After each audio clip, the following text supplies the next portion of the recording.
आता वळूयात पुढच्या विषयाकडे, जो आहे महाराष्ट्रातला। एका बाजूला कुंडूंचं नशीब एका रात्रीत बदललंय, त्यामुळे ते मालामाल झालेत।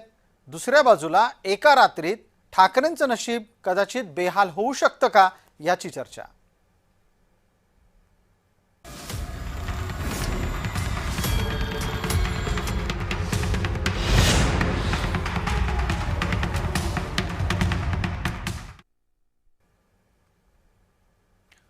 महाराष्ट्रामध्ये सुद्धा राजकारण बऱ्याच दिवसांपासून बेभरोशाचा खेळ झाला होता। ठाकरेंनी हे अनुभवलंय। सध्याच्या काळात ते त्यांना पुन्हा अनुभवावं लागू शकतं, कारण त्यांच्या पक्षाबाबत फुटीच्या येणाऱ्या बातम्या काही थांबत नाहीयेत। नमस्कार, मी प्रसाद काथे आणि आपण पाहताय जय महाराष्ट्र न्यूज।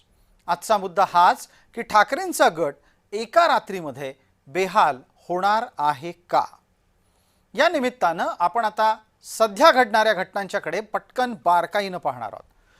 उद्धव ठाकरे यांचे समर्थक असलेले खासदार हे दिल्ली दौऱ्यावर जात आहेत, निघाले आहेत, पोचले आहेत, अशी चर्चा सातत्यानं कानावर येते। असं असताना दिल्ली दौऱ्यावर निघालेल्या या खासदारांच्या मध्ये कोण कोण आहे याची चर्चा पण होणार। अरविंद सावंत त्याचबरोबर राजाभाऊ वाजे हे दोघं जण दिल्लीच्या वाटेवर आहेत। पण राजाभाऊ वाजे आणि अरविंद सावंत यांच्या आधीच तिथे पोहोचलेले दोन खासदार आहेत, ज्यांचं नाव सुद्धा चर्चेत घ्यावं लागेल। ती मंडळी आहेत अनिल देसाई आणि संजय राऊत। अनिल देसाई संजय राऊत असताना दिल्लीमध्ये राजाभाऊ वाजे आणि अरविंद सावंत पोहोचतात। ठाकरे गटाचे दोन खासदार आधीच दिल्लीत आहेत, त्यामुळे आता येणाऱ्या दोन खासदारांच्या माध्यमातून काय घडू शकतं याची विविध शक्यता सध्या तपासली जाते। आगामी राजकीय घडामोडींच्या पार्श्वभूमीवर या बैठकांकडे लक्ष लागलेलं आहे।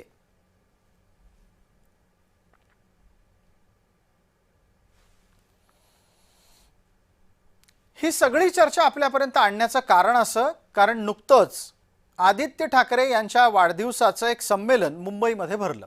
अर्थात ते घराच्या बाहेरच झालं।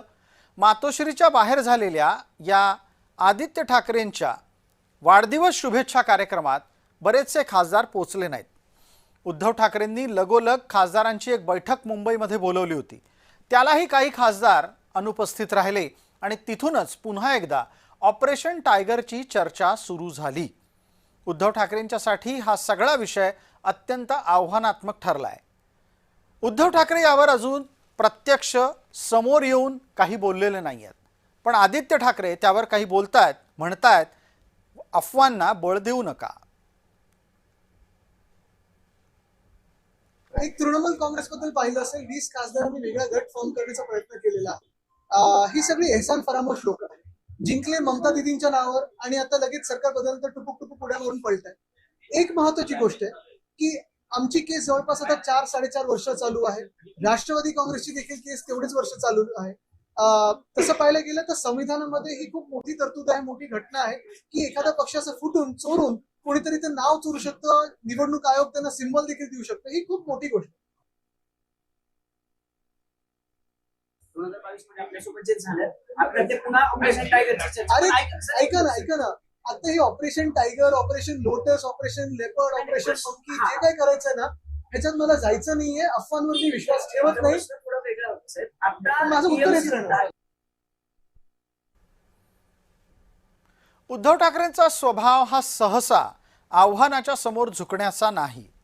जर समजा त्यांना कोणी आव्हान दिलं तर ते प्रति आव्हान देताना किमान पाहायला मिळतात। गेल्या वेळेला ज्या वेळेला त्यांच्या नेतृत्वातल्या शिवसेनेत फूट पडली, तेव्हा उद्धव ठाकरेंनी सरळ सरळ जायचंय त्यांनी खुशाल चालते व्हा या शब्दात आपल्या घराचे दरवाजे उघडे केले होते आणि नंतर 44 आमदार निघून गेले। ही कहाणी आपल्या सगळ्यांना ठाऊक आहे। आता विषय येतोय संजय राऊतांचा।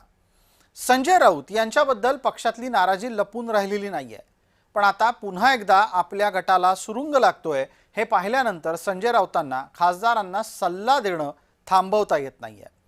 जो कोणी उबाठाला सोडेल त्याला पश्चात्ताप होईल अशा भूमिकेमध्ये संजय राऊत दिसतायत। त्यांना लगोलग सत्ताधारी गटाकडून उत्तरही दिलं जातंय। मी त्या बैठकीला पूर्ण वेळ खासदारांच्या बैठकीमध्ये सर्वाधिक काळ पूर्ण वेळ मी होतो.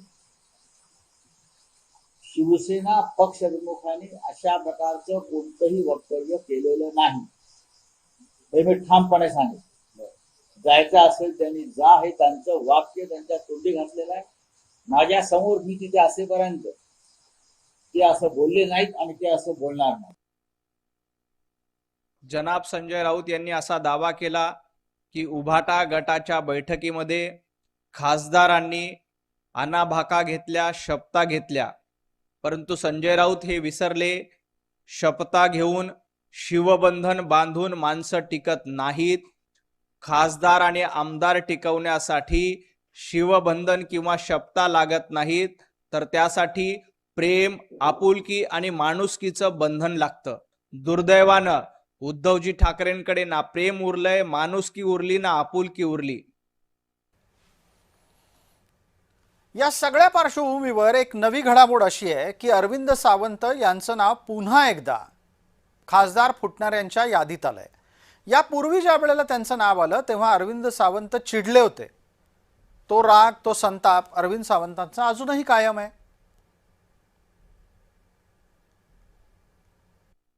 मला हास्यास्पद नाही वाटत का तुम्हाला? कोण कृपाळ दोघांनी? त्याची स्वतःची त्याच्या पक्षात काय किंमत आहे? गल्लीतलं पोमेरियन काहीतरी भ्याव केलं तर त्याला धरता का तुम्ही? मुळात असं आहे, टायगर बनायला आधी टायगर शिल्लक आहे का बघा त्यांच्यातला. तो दात काढलेले वाघ ते तिथे जाऊन तिकडे गृहमंत्र्याच्या पायावर डोकं ठेवणारी लोकही दिसतात. लाचार झाले दिल्ली पुढे ती माणसं दात हे अशा प्रकारच्या वल्गना करतात. ऑपरेशन टायगर हे 365 दिवस 24 तास एकनाथ शिंदे साहेबांच्या नेतृत्वाखाली राज्यामध्ये चालू असतं.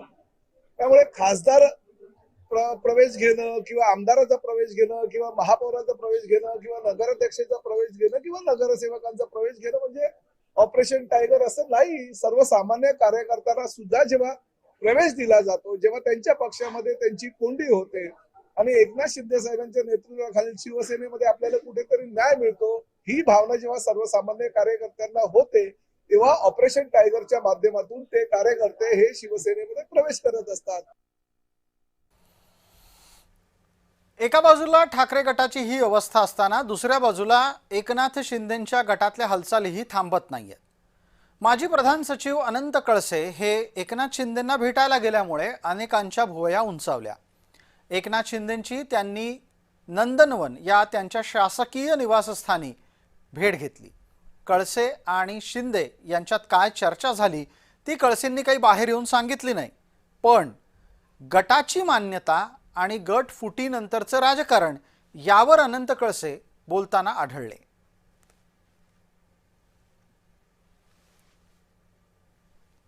कुठलाही पक्ष म्हटलं की त्याचे दोन भाग असतात, एक संघटनात्मक पक्ष आणि एक संसदीय पक्ष.